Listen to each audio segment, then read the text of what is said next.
On Monday, my brother texted this picture to me.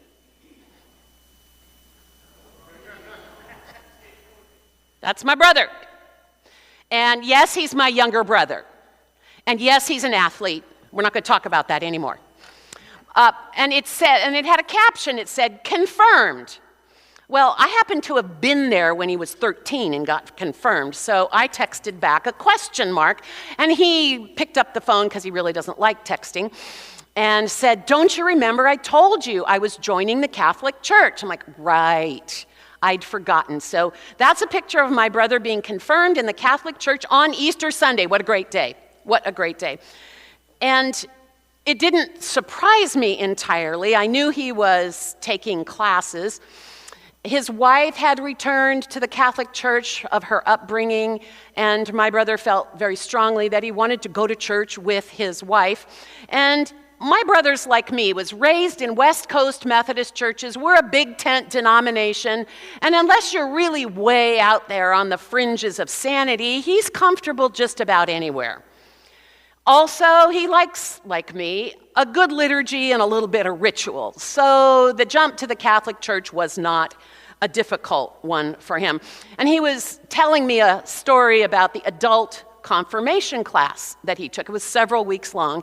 And he said, you wouldn't believe the contrast between the priest and the catechist. The catechist is the person who teaches the catechism. So that's the teacher of the class, but the priest is also there. And he said, the priest was pretty relaxed, but man, the guy teaching the class, he was really rigid, right? Us Ferris is not known for mincing our words. And so he's laughing as he told me this, that every time the teacher got wound up about a doctrine or a dogma that my brother didn't particularly agree with or didn't particularly understand, other people would, ask questions and start arguments, and he would just take a sip of his coffee. He's worked in the corporate world for a long time. And then he recounted that in his personal interview with the priest told him pretty much what I've been telling you all during Lent. Of course people have doubts. Of course nobody agrees with everything any church teaches. And of course we have things we question and don't understand. And then he had another conversation with the catechism teacher, and this made him laugh. The guy said, well, I was raised a Methodist when he found out about my brother. He said, but now I've found a real church, and I know those Methodists, they're all apostates. Apostate means it's not a nice term. It's somebody who's gone the wrong way. And you know what my brother did? Took a sip of his coffee. And I happen to know if the guy had pressed the point, my brother would have had an urgent need to use the men's room. When Jesus is asked the question, who is my neighbor? We get the story of the Good Samaritan, which is probably a little more disturbing and challenging than most of us remember. But there is no record of a direct question to Jesus, who is my enemy? Now, Jesus spends a lot of time in the Sermon on the Mount talking about how we're supposed to treat people. And he never says, now the people you like, you treat them this way, and the people you don't like, you treat them a different way. We know that. Who is my enemy? Nobody really asks Jesus that. So we have to ask ourselves. Jesus doesn't describe what an enemy is. And today I want to suggest that at least some of the time, we are our own enemy. Research tells us that humans are desperate for belonging. We long to feel like there's a place we belong. This is why cults can become so popular, is we long to belong so much that we don't always make good decisions about what that means. But research tells us that humans will do that. Here's what the quote from what I saw said. The way we do that can be counterproductive by hanging on to ideological generalities. I love big words. Ideological generalities, instead of treating ourselves and each other with the compassion that is required to build bridges. Ideological generalities. That's a researcher's name for name calling. Some of you may remember one of the best tie designers this country has ever seen. Designed the most beautiful ties. His name was Rush Limbaugh. And he coined the phrase feminazi. And I was in college and seminary, and I had a friend who, it was my uncle. And he used that term a lot. He thought he was clever. He thought he was witty. He thought, I guess, that made him Rush Limbaugh. And I said, really? Because when you use that term, what you're describing is someone like me. You think I'm a feminazi? And he said, nah, you're just wrong. Told you. Runs in the family. And after we laughed, I said, do you know how that makes me feel when you talk that way? And now my uncle loved me. He really loved me. And then, I hit him with my best shot. I said, is that what they taught you in Sunday school, to call other people names? It didn't help. But we did scrap for a few minutes until he realized he was not just being clever and witty, he was doing harm. He was doing harm. Now, in this case, he was doing harm to someone he loved. So it helped him think about that. I think if I had suggested to him that he was doing harm to one of the people he thought was wrong, he might not have listened so well.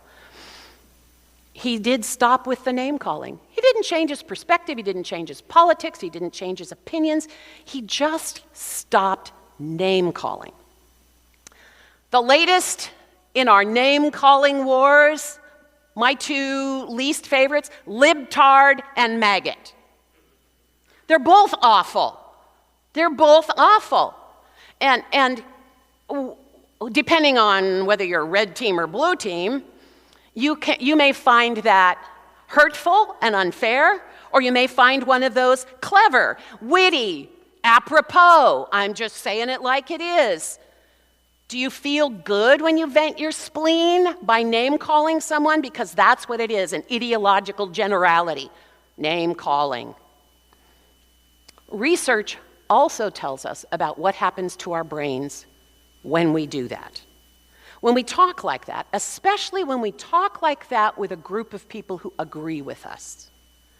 When I'm with a group of people who all like to use the term maggot, or I'm with a group of people who all like to use the term libtard, science tells us that the part of your brain that thinks well and makes good decisions shuts down. Shuts down. So, we all have a perspective. Here's the objective facts.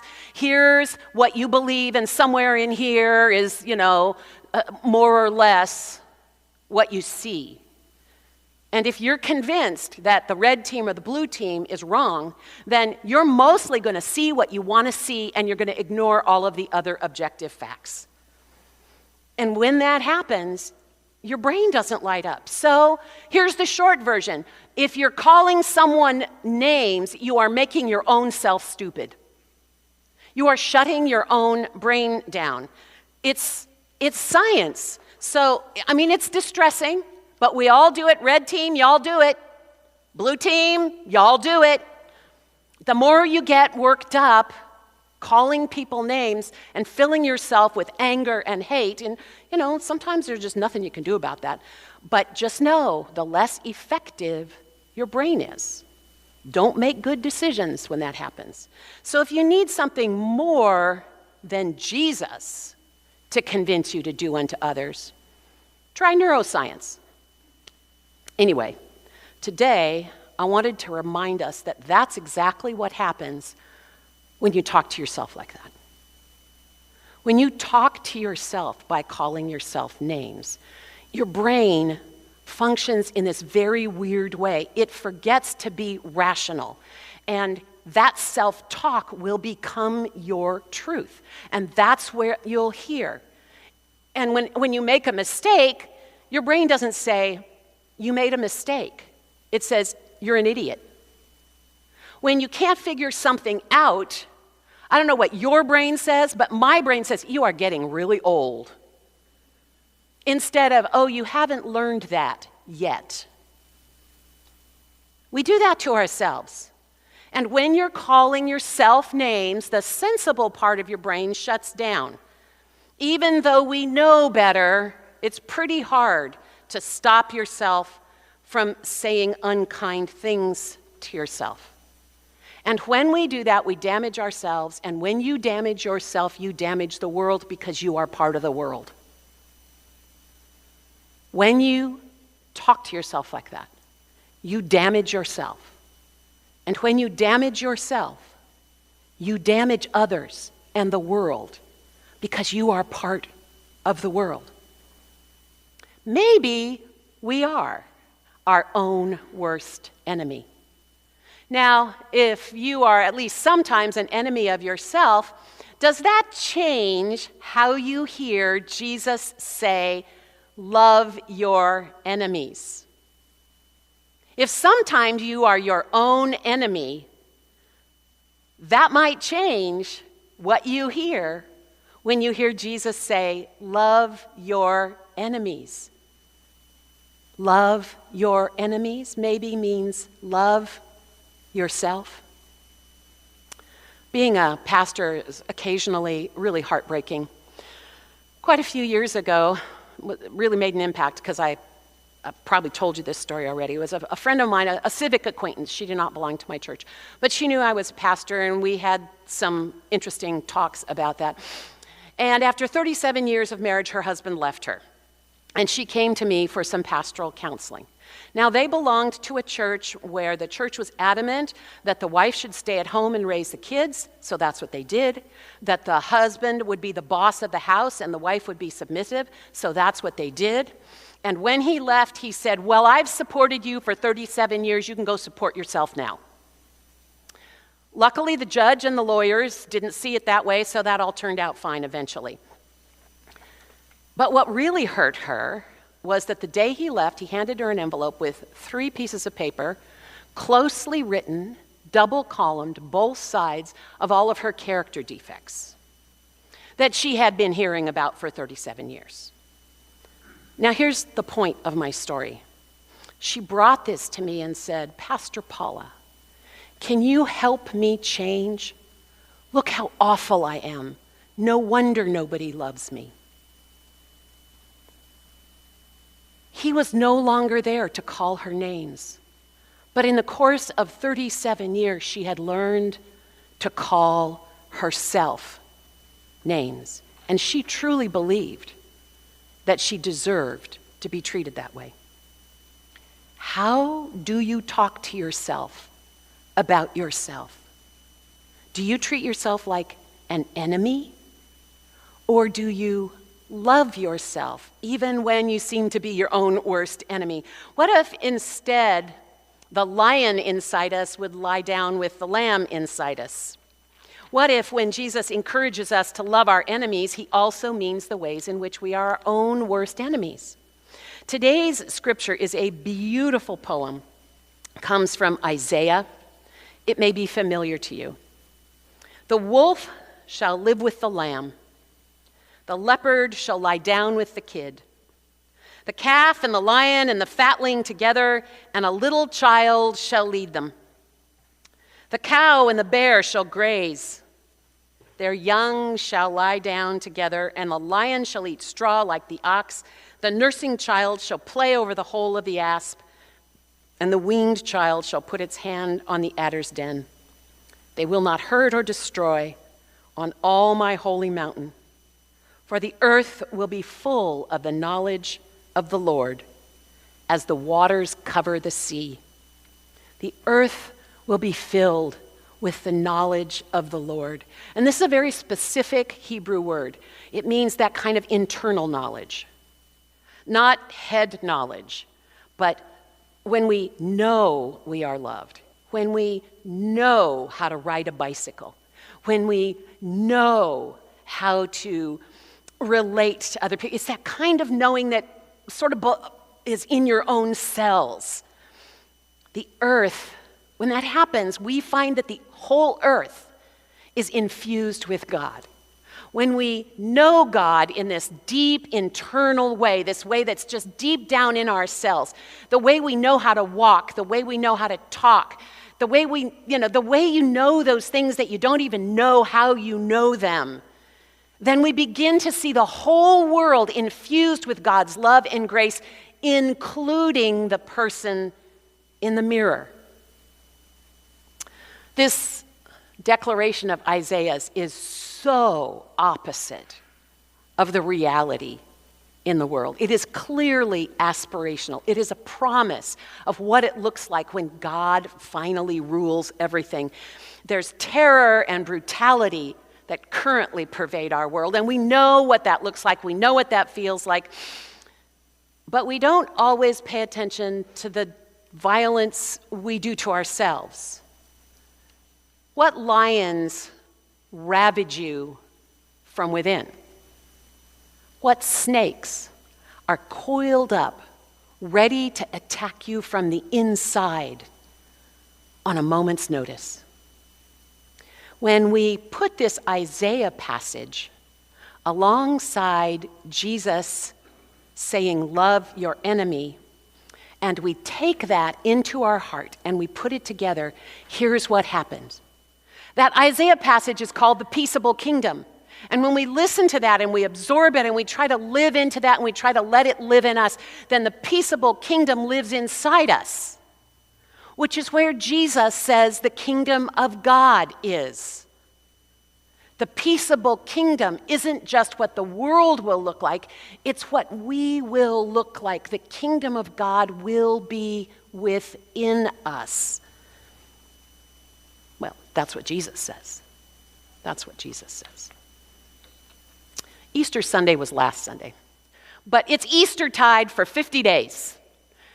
And even beyond that, Easter is always happening. Easter is always happening. Somebody somewhere picked up a bottle for the last time last night.